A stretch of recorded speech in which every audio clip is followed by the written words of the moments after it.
The freezing metal bleachers of the university stadium felt completely numb beneath the bright May sun. When the loudspeakers blared my full name, Chloe Marie Vance, announcing my Master of Science, I scanned the crowded front rows. The section designated for graduate families stared back at me, a hollow row of gleaming aluminum without a single familiar face. I forced a rigid smile for the official photographer, gripping my diploma cylinder tightly while hiding the crushing ache in my chest. Surrounding me, the stadium erupted into a chaotic symphony of joy as families threw colorful confetti and wrapped graduates in tearful embraces. I stood like an isolated island in the middle of a celebration, holding my breath to keep my composure. Before we find out why my family did this, please take a second to subscribe to the channel so you never miss these incredible true stories. Also, let me know in the comments down below exactly where you are watching this video from today. Retreating toward the courtyard, I stared intensely at my phone screen, pretending to read urgent messages to appear occupied.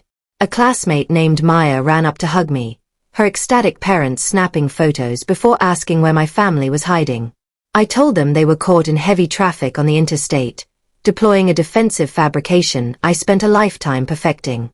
By the time I walked down the concrete stairs to the parking structure, the afternoon light shifted into a deep amber.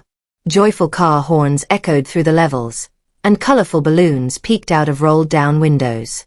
I sat quietly in the driver's seat of my dented sedan, watching the happy chaos unfold through my dusty windshield.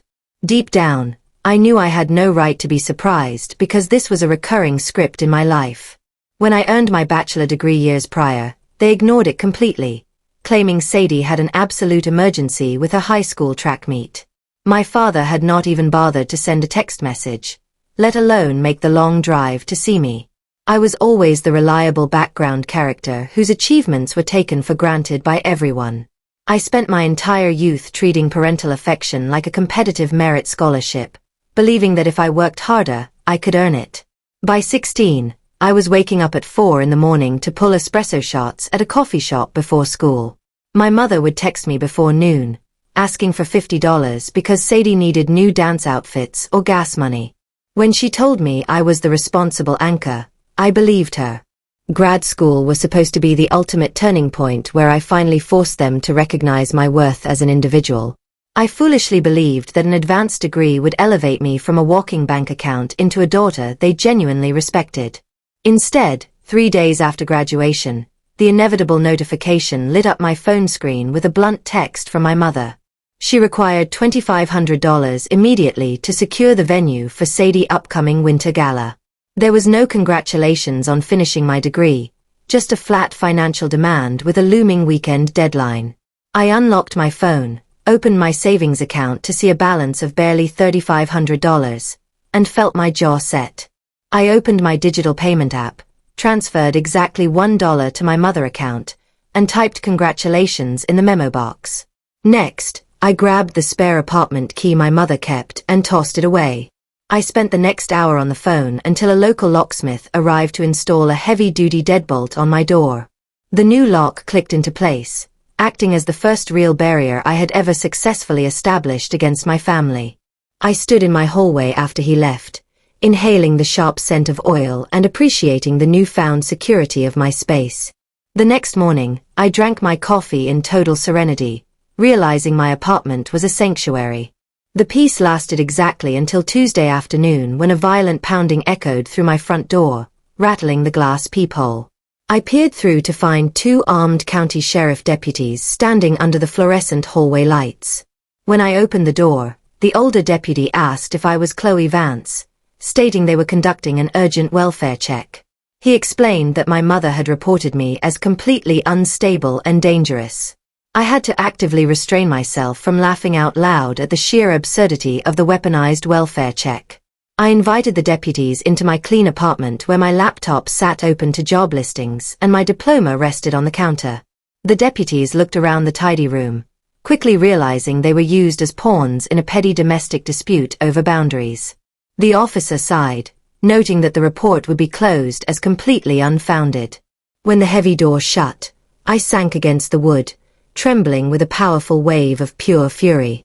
The following morning brought a different kind of chilling discovery when I logged into my personal laptop to check my financial accounts. A red flag notification from my credit monitoring service indicated that 2 major credit card applications had been processed using my personal information. My blood ran cold as I discovered lines of credit opened under my name.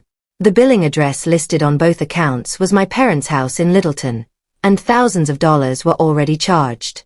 My mother's text message about the winter party flashed through my mind, revealing the horrifying truth. The $2,500 had never been a request for a loan. It was the exact amount she needed to cover up identity theft. I immediately dialed the fraud hotline, my voice remarkably steady as I reported it. The bank investigator confirmed that a woman matching my mother's description had bypassed security by presenting my old birth certificate. They promised to launch a formal criminal investigation within 24 hours, advising me to secure all communications. I enabled the call recording feature on my phone, legally permitted under state law, and dialed my mother number. She answered quickly, asking if I was finally done throwing my childish financial tantrums. I calmly asked her about the unauthorized credit cards opened at the local branch, watching the trap snap shut. She let out a sharp, dismissive laugh, stating she was actually doing me a favor by establishing credit history for my future. She told me to stop being dramatic because family resources belong to everyone, and my selfishness was ruining the planning timeline. I told her softly that the accounts were now under a formal fraud investigation. The sudden silence on the other end of the line was incredibly heavy, followed by a sharp gasp of shock. She hissed that I would never actually report my own mother to the authorities, but I disconnected immediately. I saved the audio file to an external hard drive, labeling the digital evidence folder with the word freedom. We held our final confrontation the next afternoon at a brightly lit diner near the highway. My mother arrived looking like she was prepared for battle, flanked by my silent father and a completely detached sister. I did not bother ordering food, instead sliding a thick manila folder containing the fraudulent credit statements across the table. My mother glanced at the documents, her expression instantly hardening as she accused me of attempting to destroy family happiness. My father attempted to intervene, whispering that we could easily settle the dispute quietly. I looked him dead in the eye and told him the investigation was already out of my hands entirely. My mother's face lost all its color as I explained that the frozen accounts would leave her liable for everything. She stood up quickly, hissing that I was an ungrateful monster, before I left the cash on the table and walked away. The night of the grand celebration arrived 3 days later, and while I sat alone, my phone buzzed. A corporate investigator informed me that local authorities were currently at the venue documenting the fraudulent merchant transactions tonight.